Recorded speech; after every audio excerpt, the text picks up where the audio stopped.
चलिए हम लोग शुरू कर रहे हैं गॉस का प्रमेय। गॉस का प्रमेय। देखिए गॉस के प्रमेय से एक क्वेश्चन बोर्ड में रहेगा, एकदम फिक्स है। और किस तरह का प्रश्न होगा तो या तो गॉस का प्रमेय दे देगा और उसको निगमन करने के लिए कहेगा, सत्यापन करने के लिए कहेगा, नहीं तो गॉस के प्रमेय की सहायता से वैद्युत क्षेत्र की तीव्रता ज्ञात करने के लिए कहेगा। हम लोग वैद्युत क्षेत्र की तीव्रता ज्ञात किए हैं ना, लेकिन वैद्युत क्षेत्र की तीव्रता किस कंडीशन में ज्ञात किए हैं? आवेश के कारण ज्ञात किए हैं, द्विध्रुव के कारण ज्ञात किए हैं, यही ना दो चीज ज्ञात किए हैं जी। आवेश से r दूरी पर वैद्युत क्षेत्र की तीव्रता ज्ञात किए हैं और द्विध्रुव, देखिए आवेश से r दूरी पर वैद्युत क्षेत्र की तीव्रता ज्ञात किए हैं हम लोग, और द्विध्रुव के कारण वैद्युत क्षेत्र की तीव्रता ज्ञात किए हैं। लेकिन अगर हम ये कहें कि कोई चालक तार है और उस चालक तार के कारण उसमें आवेश बह ही रहा है, चालक तार है तो आवेश बहेगा, विद्युत धारा बहेगा, तो उस चालक तार में उपस्थित आवेश के कारण बाहर अगर वैद्युत क्षेत्र की तीव्रता ज्ञात करना हो तो इसके लिए हम किसका उपयोग करते हैं? गॉस के नियम का। तो पर्टिकुलर एक आवेश का से वैद्युत क्षेत्र की तीव्रता ज्ञात करना हो तो सिंपल फार्मूला है। लेकिन अगर थोड़ा सा वैद्युत क्षेत्र की तीव्रता अन्य कंडीशन में पूछ देगा गोले के कारण वैद्युत क्षेत्र की तीव्रता, बेलनाकार चालक के कारण वैद्युत क्षेत्र की तीव्रता, तो हम किसका प्रयोग करते हैं? गॉस के नियम का। तो हम लोग शुरू कर रहे हैं गॉस का प्रमेय। गॉस का प्रमेय शुरू करने से पहले, इसको समझने से पहले हम लोग को जानना पड़ेगा कि क्षेत्रफल सदिश क्या है। क्या जानना पड़ेगा? क्षेत्रफल। तो हेडिंग हम लोग का होगा क्षेत्रफल सदिश। ठीक, हेडिंग क्या लिखे हैं? क्षेत्रफल सदिश। अब समझ लीजिए कि क्षेत्रफल सदिश क्या है। जैसे मान लीजिए कि ये हाथ क्या है हमारा? पृष्ठ है, और ये बंद पृष्ठ है। कैसा मान लेते हैं? बंद पृष्ठ है। अब ये मान लीजिए कि बंद पृष्ठ है, तो इस बंद पृष्ठ पर कोई हम क्षेत्रफल ले लें। बंद पृष्ठ पर क्या ले लें? कोई क्षेत्रफल। तो वैसे बंद पृष्ठ, ये बंद पृष्ठ हो गया, और इस बंद पृष्ठ पर हम एक क्षेत्रफल अवयव, क्षेत्रफल अवयव का मतलब होता है कि बंद पृष्ठ का तो पूरा तक पूरा क्षेत्रफल है ही, उसमें से एक छोटा सा अवयव, छोटा सा खंड ले लेते हैं, यह वाला, और इसको हम दिखाते हैं। चूंकि पूरे संपूर्ण पृष्ठ को हम, पृष्ठ के क्षेत्रफल को ए से दिखा सकते हैं, लेकिन ये छोटा सा अवयव है तो इसको हम किससे दिखा दे रहे हैं? डी से।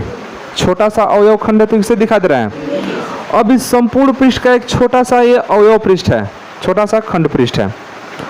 अब एक ऐसा सदिश हम खींचे जो इस पृष्ठ के लंबवत बाहर के तरफ हो। कैसा हो? ध्यान देना, ये जो पृष्ठ का क्षेत्रफल है वो डीए है। कितना है? और हम इस पर एक ऐसा सदिश खींच रहे हैं जिसकी दिशा जो है लंबवत कहाँ है? बाहर के तरफ है। तो इस सदिश को हम बोलेंगे क्षेत्रफल सदिश। और जैसे ही इसको क्षेत्रफल सदिश कहेंगे, अब इसके ऊपर एक तीर लग जाएगा सदिश वाला, तो ये क्या कहलाएगा? क्षेत्रफल सदिश कहलाएगा। क्षेत्रफल सदिश, क्योंकि ये क्षेत्रफल के लंबवत खींचा गया सदिश है, इसीलिए क्या कहेंगे इसको? क्षेत्रफल सदिश। आप इस बोर्ड को ही मान लीजिए कि पृष्ठ है, तो बोर्ड के पृष्ठ का क्षेत्रफल सदिश खींचना है तो वह इसके लंबवत ही होगा। लेकिन इसके लिए हम क्या करेंगे? इस बोर्ड पर एक छोटा सा सूक्ष्म क्षेत्रफल अवयव ले लेंगे, और पूरा बोर्ड का क्षेत्रफल और उसमें ले लिए एक छोटा सा सूक्ष्म क्षेत्रफल अवयव, और इसी के लंबवत हम क्या कर दिए? एक सदिश खींच दिए। ये काल्पनिक चीज़ें होती हैं, हम लंबवत नहीं खींच सकते हैं। हवा में कोई रेखा खींच सकते हैं? नहीं खींच, काल्पनिक चीज़ें हैं ये। तो इस पृष्ठ के लंबवत जो बाहर की तरफ सदिश है या अंदर की तरफ है, जो भी रहेगा कैसा रहेगा? लंबवत रहेगा। इसी को हम बोलेंगे कि ये क्या है? क्षेत्रफल सदिश है। तो इसको बाहर की तरफ तो हम नहीं खींच सकते हैं, लेकिन हम इधर दिखा देते हैं डी ए। इस पर क्या लगा देंगे?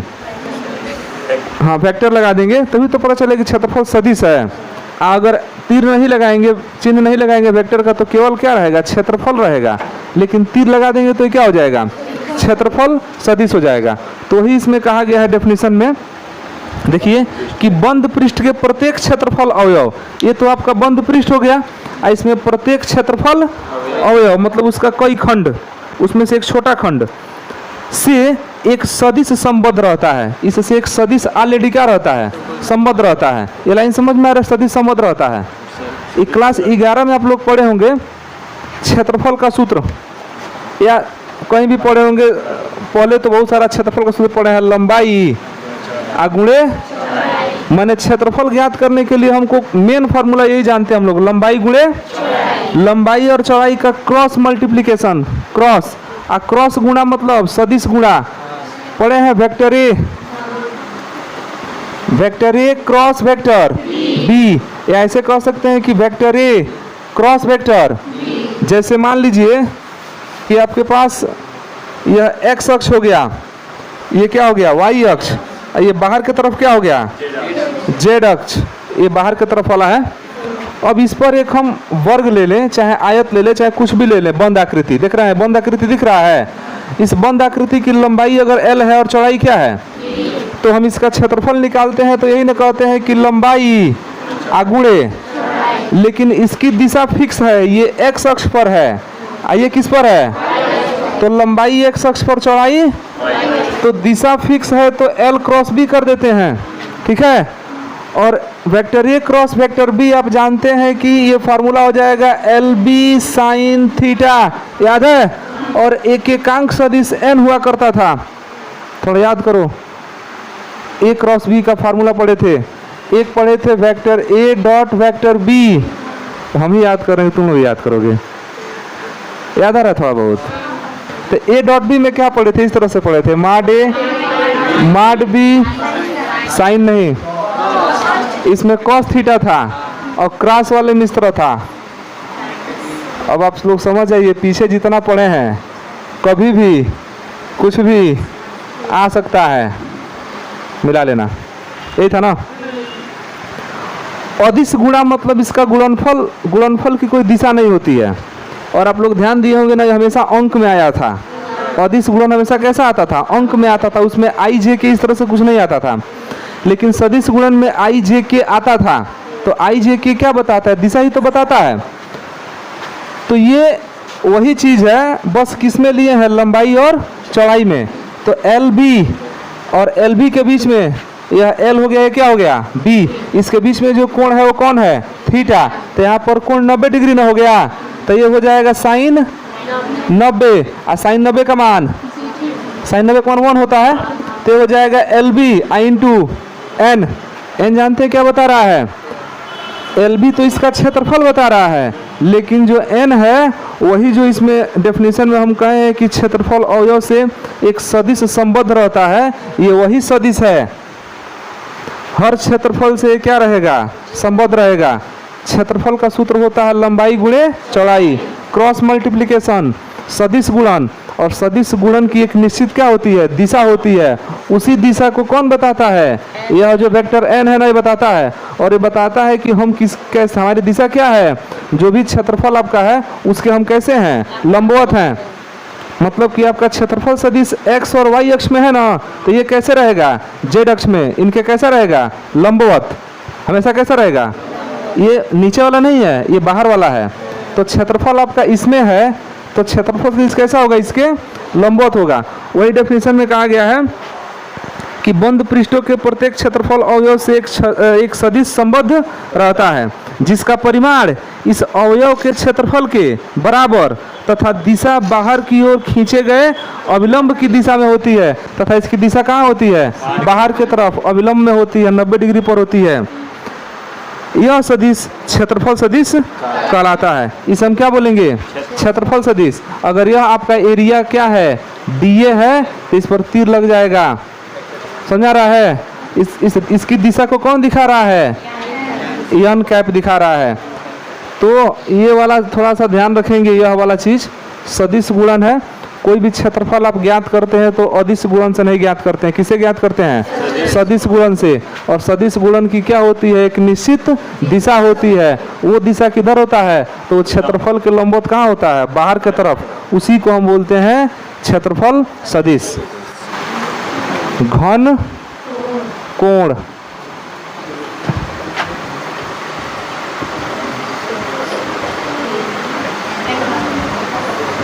घन कोण हो गया। मान लीजिए कोई बंद पृष्ठ है, मान लेते हैं कि कोई बंद पृष्ठ है और इस बंद पृष्ठ का ये सेंटर होगा, केंद्र। जब बंद पृष्ठ है तो कहीं ना कहीं उसका क्या होगा, सेंटर उसका केंद्र होगा। और इस पर हम एक छोटा सा क्षेत्रफल अवयव ले लिए जिसको हम कह रहे हैं डीए। क्या कह दिए, डीए। इस पर से एक छोटा सा क्षेत्रफल अवयव क्या ले लिया गया, डीए। अच्छा, ये बंद पृष्ठ है, इस तरह से बंद पृष्ठ है, तो केंद्र से जो पृष्ठ की दूरी होगी हर जगह तो बराबर ही होगी। समझ पा रहे हैं? ये बंद पृष्ठ पर जैसे आप परिधि वृत्त समझते हैं ना, तो वृत्त का ही केंद्र हो गया, तो केंद्र से हर जगह तो परिधि की दूरी बराबर ही ना होती है। उसी तरह अगर ये बंद है तो उसको तो हम परिधि नहीं कह सकते हैं, बंद पृष्ठ कह सकते हैं। बीच में क्या हो जाएगा, केंद्र। ये चारों ओर से बंद पृष्ठ है, तो इस केंद्र से इस पृष्ठ की दूरी हर जगह क्या होगी, बराबर होगी। तो वो दूरी हम मान लेते हैं क्या है, आर है। वो दूरी कितना है, ऐसे मान लीजिए कि बंद पृष्ठ उसकी त्रिज्या कितना दे रहा है, आर, और त्रिज्या उसके पृष्ठ से हर जगह क्या होगा, बराबर होगा।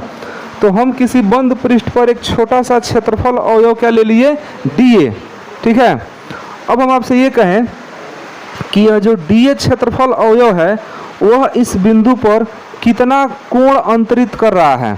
तो कोण अंतरित करने का जो लॉजिक है, इससे ये समझिए आप कि इसका जो एरिया है ना, यह एरिया, यह इस पर कितना कोण बना रहा है, उसी को हम कहेंगे कि ये क्षेत्रफल अवयव द्वारा अंतरित कोण है। जैसे मान लीजिए कि एक बिंदु यहाँ पर हम देखते हैं, एक बिंदु हो गया, एक रेखा हो गया, इसका नाम हम दे देते हैं ए बी। अब हम पूछें कि बताइए कि यह जो रेखा है यह इस बिंदु पर कितना कोण अंतरित करता है। तो क्या करेंगे कि इस रेखा के दोनों जो अंत बिंदु है, लास्ट वाला पॉइंट, इनको मिला देंगे बिंदु से, मिला दिए, और जो यहाँ का कोण बना ना, उतना कोण यह क्या कर रहा है, इस पे अंतरित कर रहा है। तो ये बड़ा होगा, रेखा बड़ी होगी तो बड़ा कोण अंतरित होगा, छोटा होगा तो छोटा कोण अंतरित होगा। इतना बड़ा अगर हो जाए, देखिएगा कोण बड़ा ना हो गया।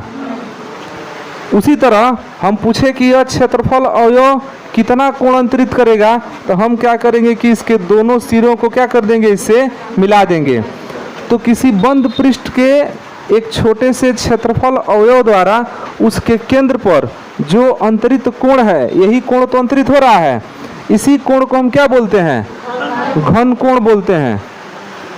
अब इसको घन कोण नहीं कह सकते हैं क्योंकि ये बंद पृष्ठ थोड़ी है, ये तो रेखा है, लेकिन ये भी आपका अंतरित कोण है। ये कौन सा कोण है, अंतरित कोण। एक मान लीजिए कि इधर पेड़ है कोई, या कोई आदमी है, आदमी है, और यहाँ पर कोई व्यक्ति है जिसका आँख यहाँ पर है। हाँ, ये आदमी मानो ना, क्या क्या समस्या है। ये आदमी है, ये आँख है, जो ये आदमी का आँख है, यहाँ भी आदमी है, उसका केवल हम आँख लिए हैं, और ये आदमी जो है ना, इसको देख रहा है। तो इस आदमी के पूरे बॉडी के द्वारा इस पर कितना कोण अंतरित किया जाएगा, तो इसके सर से एक ले लेंगे, इसके इधर पैर से एक ले लेंगे रेखा, यहाँ पर मिला देंगे, जो बीच का कोण होगा ये क्या कहलाएगा, यही अंतरित कोण कहलाएगा। उसी तरह इस बंद पृष्ठ के केंद्र पर इसके छोटे से क्षेत्रफल अवयव के द्वारा जितना कोण यहाँ पर बनाया जाएगा वही क्या कहलाएगा, घन कोण कहलाएगा। अंतरित कोण ही क्या कहलाता है, घन कोण कहलाता है। कोई समस्या इसमें? अगर हम कहें कि इस मार्कर के द्वारा आपके आंख पर कितना कोण बनाया जा रहा है, तो क्या करना पड़ेगा, एक काल्पनिक रेखा लेना पड़ेगा, ऐसे आंख से मिला देंगे, फिर इसको मिला देंगे, जो बीच में कोण बनेगा वही क्या कहलाएगा, अंतरित कोण कहलाएगा। देखिए परिभाषा, तो एक हम क्या ले लेंगे, एक गोलीय पृष्ठ ले लेंगे, बंद पृष्ठ रहेगा, ये हमारा क्या हो गया, एक गोलीय पृष्ठ हो गया। और इस पर हम एक छोटा सा क्षेत्रफल अवयव ले लेते हैं। यहाँ पर ये क्षेत्रफल अवयव क्या रहेगा, डीए। अगर आप क्षेत्रफल सदिश खींचना चाहते हैं तो ठीक लंबवत कहाँ जाएगा, ये बाहर के तरफ जाएगा, लंबवत होगा। समझे, ये क्षेत्रफल सदिश क्या हो गया, डीए।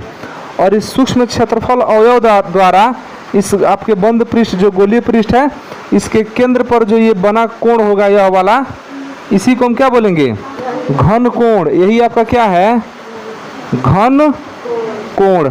घन कोण हो गया। घन कोण को दिखाते हैं डी ओमेगा। किसे दिखाते हैं जी, डी ओमेगा से, या ओमेगा से भी दिखा सकते हैं। अच्छा, इसकी त्रिज्या हम कितना मान रहे हैं, आर। और क्षेत्रफल इसका हम कितना मान रहे हैं, dA।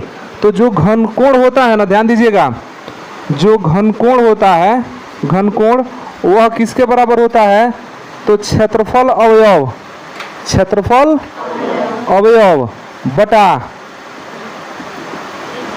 त्रिज्या का स्क्वायर, क्षेत्रफल अवयव बटा त्रिज्या का स्क्वायर। आप एक पढ़े होंगे पहले से, ये वृत्त है, आप वृत्त की किसी परिधि पर दो बिंदु ले लिया जाए और इसके केंद्र पर जो अंतरित कोण होता था, याद है, रेडियन में इस तरह से पढ़ा गया था। तो यहाँ पर किसी वृत्त के परिधि पर जो चाप है, इस चाप के द्वारा यहाँ पर जो कोण बनता है, उस कोण का सूत्र होता था चाप बटे त्रिज्या। याद है कि नहीं याद है?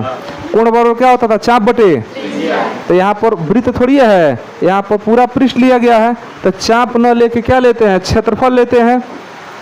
तो क्षेत्रफल में लंबाई भी होगा और चौड़ाई भी होगा। तो एक बार लंबाई के साथ त्रिज्या और एक बार चौड़ाई के साथ त्रिज्या, समझ रहे हैं?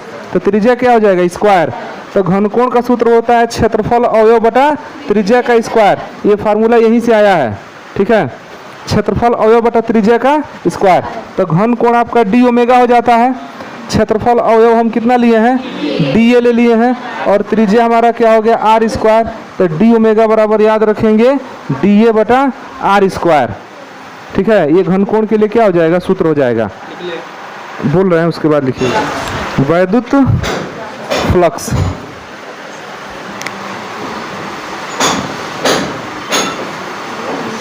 वैद्युत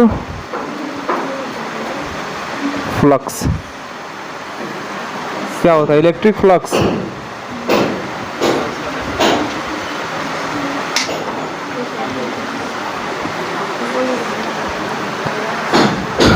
वैद्युत फ्लक्स देखिए, जैसे मान लीजिए कि कोई आवेश है, ध्यान देना, कोई क्या है, आवेश।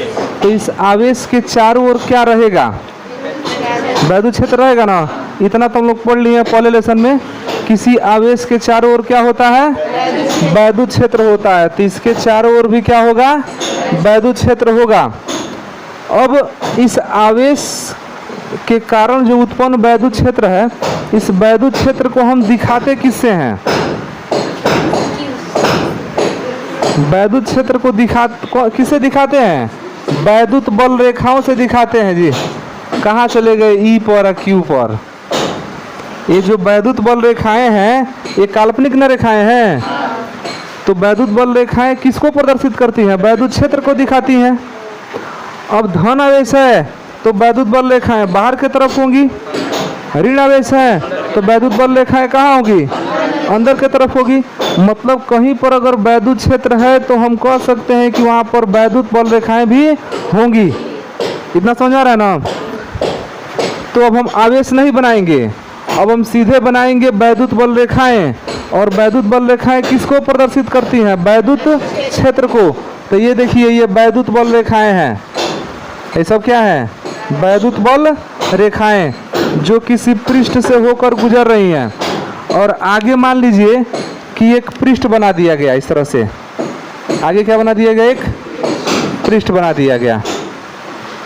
अब आपसे कहा जाए कि बताइए इस पृष्ठ से होकर कितनी वैद्युत बल रेखाएं गुजर रही हैं, 3 गुजर रहा है, 2 स्पष्ट दिख रहा है, ये थोड़ा देख रहा है, बाहर से चला जाएगा। क्लियर कितना है कि दो वैद्युत बल रेखाएं इसको क्या हो जाएंगी, पार करके निकलेंगी। फिलहाल में अभी कितनी वैद्युत बल रेखाएं निकलेगी पार करके, ये थोड़ा आगे जाएगा, ये भी कहाँ जाएगा, थोड़ा सा आगे, तो यहाँ से पार करके निकलेगा ना इसको। और चाहे तो बना सकते हैं इसमें, यहाँ से वैद्युत बल रेखाएं निकलेगी, यहाँ से भी वैद्युत बल रेखाएं क्या होगा, निकलेगा। लेकिन क्या हम ऐसा थोड़ी ये कह सकते हैं कि सब निकल जाएगा इसी में से, नहीं। तो किसी बंद पृष्ठ से, ध्यान देना, किसी बंद पृष्ठ से या किसी पृष्ठ से गुजरने वाली जो वैद्युत बल रेखाओं की संख्या होती है, वो संख्या को ही हम क्या बोलते हैं, वैद्युत फ्लक्स। तो एक तरह से हम कहें ना कि वैद्युत फ्लक्स क्या है, तो आप ये कहेंगे कि वैद्युत फ्लक्स जो है किसी पृष्ठ से गुजरने वाली वैद्युत बल रेखाओं की संख्या की माप है। कि कितनी संख्या क्या हो रही है यहाँ से गुजर रही है। अगर वैद्युत बल रेखाओं की ज़्यादा संख्या पृष्ठ से गुजर रही है तो समझ लीजिए वैद्युत फ्लक्स ज़्यादा है। वैद्युत बल रेखाओं की कम संख्या गुजर रही है तो वैद्युत फ्लक्स क्या है? तो वैद्युत फ्लक्स वास्तव में क्या है? तो वैद्युत फ्लक्स कुछ नया टॉपिक नहीं है। वैद्युत फ्लक्स किसी पृष्ठ से गुजरने वाली वैद्युत बल रेखाओं की संख्या की माप है। बस समझ रहे हैं? ये क्या है? एक तरह का माप है, एक भौतिक राशि है वैद्युत फ्लक्स। इसकी सहायता से हम किसकी गणना करते हैं कि किसी पृष्ठ से कितना वैद्युत बल रेखाएं क्या हो रही हैं? जा रही हैं। तो वैद्युत बल रेखाओं की संख्या का जो माप है उसी को हम क्या लिखते हैं? वैद्युत फ्लक्स। तो वैद्युत फ्लक्स से क्या कंफर्म हुआ कि यह किसी पृष्ठ से गुजरने वाले वैद्युत बल रेखाओं की संख्या की क्या है? माप है। लिख लीजिए। किससे प्रदर्शित करते हैं जी? इसे फाई ई से, ध्यान दीजिएगा, किससे प्रदर्शित करते हैं? फाई मतलब फ्लक्स समझिए, और ई मतलब इलेक्ट्रिक फ्लक्स। इसे फाई ई से प्रदर्शित करते हैं।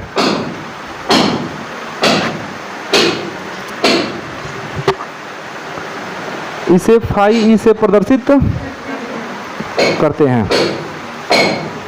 इसे फाई ई से प्रदर्शित करते हैं।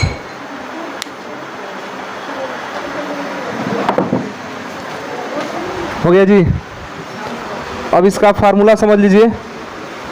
अब कोई कहे कि आप वैद्युत फ्लक्स ज्ञात कीजिए कि वैद्युत फ्लक्स कितना होगा, तो कैसे ज्ञात करेंगे वैद्युत फ्लक्स? ध्यान दीजिए। ये मान लीजिए कि आपका बंद पृष्ठ है, ध्यान से देखिएगा। ये क्या हो गया? बंद पृष्ठ।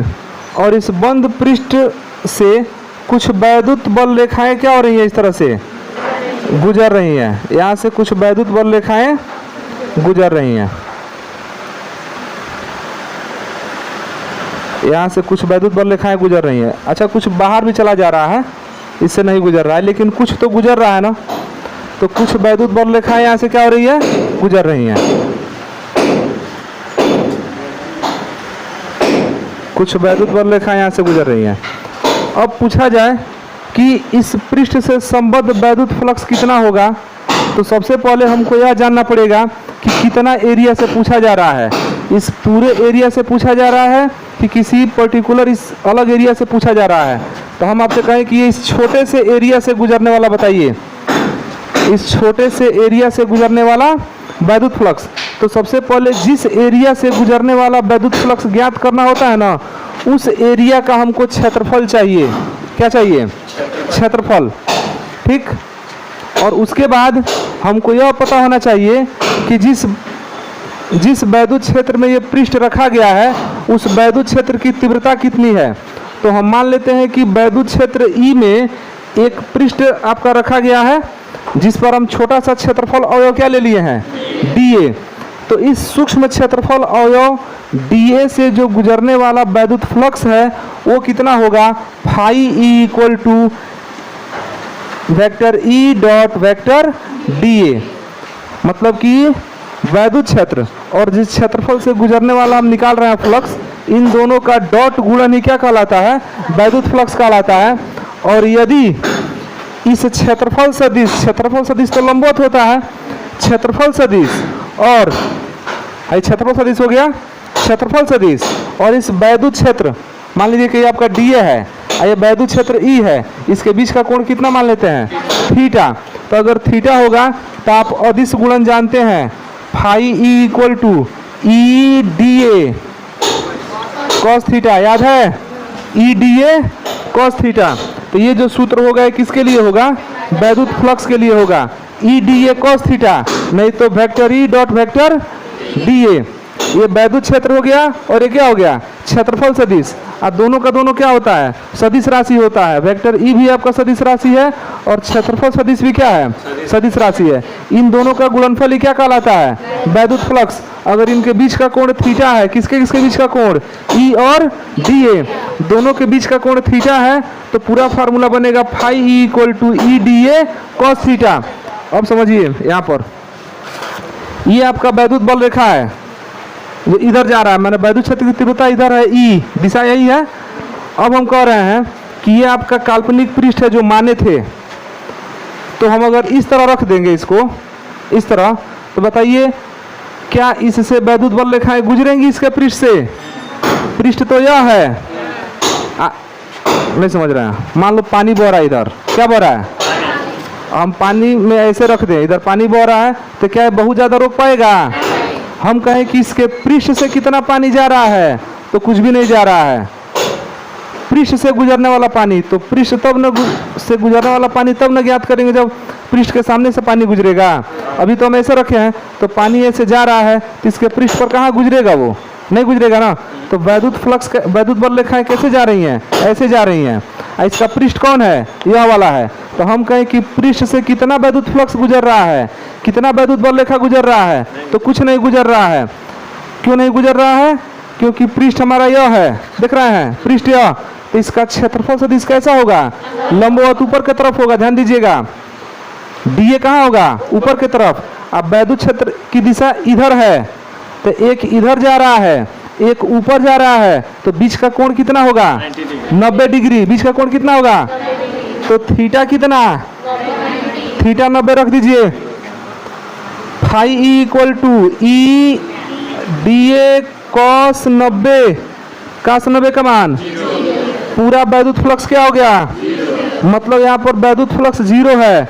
वैद्युत फ्लक्स 0 का मतलब क्या है? वैद्युत बल रेखाएं यहाँ से पृष्ठ से गुजर ही नहीं रही है, क्योंकि आपका जो वैद्युत क्षेत्र है वो इधर है, और जो हम लोग का काल्पनिक पृष्ठ है इसका क्षेत्रफल अवयव कहाँ है? लंबवत है।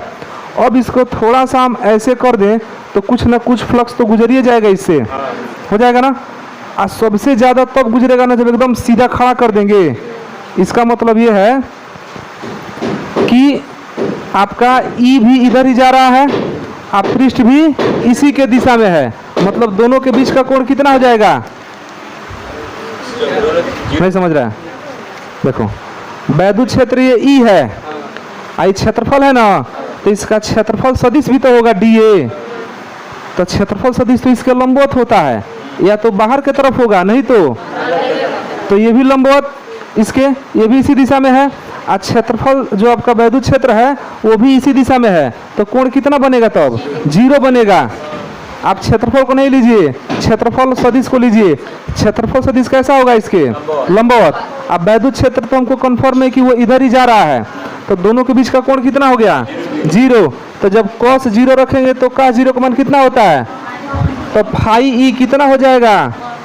नहीं, ई इंटू, तो यहाँ पर वैद्युत फ्लक्स मैक्सिमम होगा। यहाँ पर कैसा होगा? मतलब कि अगर ई और डी ए के बीच का कोण 90 डिग्री है, तो वैद्युत फ्लक्स क्या हो जाएगा? गुजरेगा जी। सिंपल है, ऐसे जा रहा है, इस पृष्ठ से कहाँ होकर जाएगा? वो तो इस पृष्ठ से ना होकर जा रहा है, इससे तो होकर जा नहीं रहा है। लेकिन जैसे ही हम पृष्ठ को थोड़ा सा घुमा देंगे, तो ये वैद्युत बल रेखा इसको क्या करेंगी? पास करेंगी ना ऐसे, तो कुछ ना कुछ फ्लक्स तो आ ही जाएगा। तो ये अलग अलग कंडीशन होता है कि डीए में और ई में कितना कोण है। अगर कोण इसके बीच में 0 है, तो यहाँ पर जो वैद्युत फ्लक्स होगा वो कैसा होगा? मैक्सिमम होगा। और इनके बीच अगर कोण 90 है, तो एकदम मिनिमम होकर क्या हो जाएगा? 0। अब बाकी अन्य 30-60 वाले कंडीशन में कुछ घटता रहता है, कुछ क्या रहता है? बढ़ता रहता है। तो जो वैद्युत फ्लक्स है वो वास्तव में किसके बराबर होता है? वैद्युत क्षेत्र और क्षेत्रफल सदिश में जो डॉट गुणन होता है उसके बराबर होता है। यदि इन दोनों के बीच का कोण कितना हो? थीटा हो, तो फाई ई इक्वल टू हो जाता है ई इंटू डी ए, और उसके बीच का कोण थीटा है तो क्या लग जाएगा? Cos theta. 90 वाला समझे हैं? क्षेत्र जब देखिए, जब आपका पृष्ठ ऐसे रहेगा तो क्षेत्रफल सदिश लंबवत ना होगा, और हमको कोण किसके किसके बीच में चाहिए? क्षेत्रफल सदिश और वैद्युत क्षेत्र। एक इधर जा रहा है, एक कहाँ जा रहा है? ऊपर जा रहा है, तो कोण कितना होगा? तो 90 होगा, तो वैद्युत फ्लक्स क्या हो जाएगा? 0। इसको घुमा के हम ऐसे कर दिए तो क्षेत्रफल सदिश तो ऐसे न जाएगा, अब वैद्युत क्षेत्र भी ऐसे ही आ रहा है, तो दोनों के बीच का कोण कितना हो जाएगा? 0, और नहीं तो 180। तो 0 पर भी cos 0 पर भी 1 होता है, 180 पर भी क्या होगा? 1 होता है, -1 होता है। उससे कोई फर्क नहीं पड़ेगा, दिशा ही नहीं बदल रहा है, लेकिन मैक्सिमम होगा। समझ आ रहा है? तो 0 पर आपका वैद्युत फ्लक्स मैक्सिमम होता है, और 90 पर क्या हो जाता है?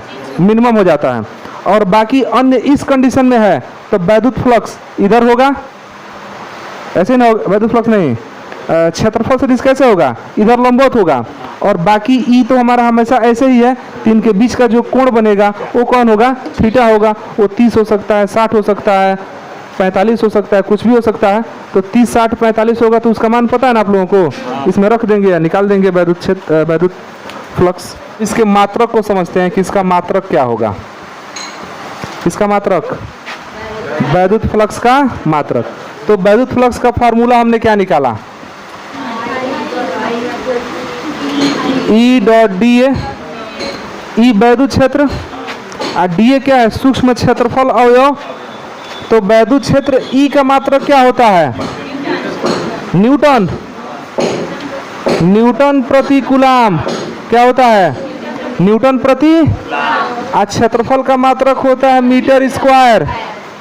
तो इसका मात्रक क्या बन जाएगा, न्यूटन मीटर स्क्वायर प्रति कूलाम। कोई दिक्कत इसमें?